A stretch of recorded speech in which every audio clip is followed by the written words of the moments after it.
Is the U.S. economy really as shaky as the headlines would suggest? Economic strategist Dan Varroney is here on what you're not being told.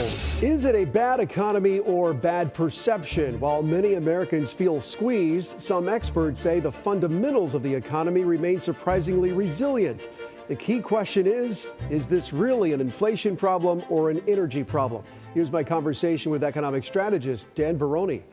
The headlines are a little bit confusing. They say that inflation is still a problem, and I think a lot of people do feel that when they go home. I think that is the daily reality for a lot of folks. But you have a different take on this. You're arguing that this is not necessarily an overheated economy. So what is the difference? So the difference is I've cut it into two parts. And first, there's an energy price shock. So 60% of what we're seeing on these inflation numbers are coming from the energy price shock. And I say that because, first of all, every major product category in this country has oil running through it. Secondly, along those lines, everything is delivered somewhere in this country. So there's gasoline and diesel fuel. So when you look at the higher prices of your Amazon delivery or any other delivery, that's the diesel fuel. When you're looking at the higher price of your food in the food stores, it's coming from the increased diesel costs for transporting your food from point A to point B. And then when we're all going to the gas stations, we're filling our gas tanks, that's where it is. So it's about 47 billion additional dollars that we've spent on gasoline.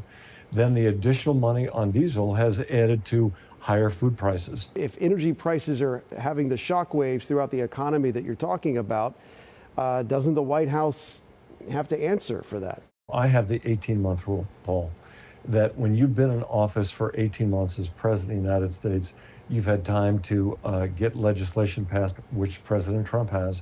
You've had time to influence regulatory policy, which he has, and you've got time to influence foreign policy, which he has. So clearly, the president owns whatever has happened in the economy today with regard to the energy price shock. And we know that because the president saw where prices were going. He was concerned about a global recession, as he should have been.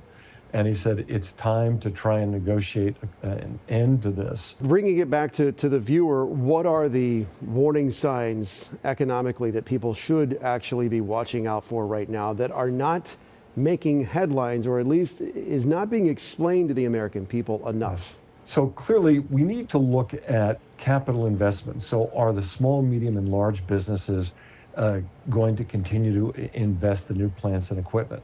With the big, beautiful law, there was a 100% plant and equipment incentive for the first year, especially for small businesses, because 99.9% of our companies are small businesses. Are they continuing to invest?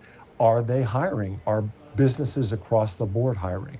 Because if hiring is robust, especially small businesses, they employ 2 out of 3 private sector jobs, that's great news for the economy. Look at credit card debt. Is it exploding? Are there a lot of credit card defaults? Are a lot of mortgage defaults? A lot of car loan payment defaults? Got to keep our eye on those types of things. Those are the things, you're right, that fall beneath the headlines. But those are the things that'll tell us, that's a problem. Dan Varroney, thank you for your insight. Appreciate it.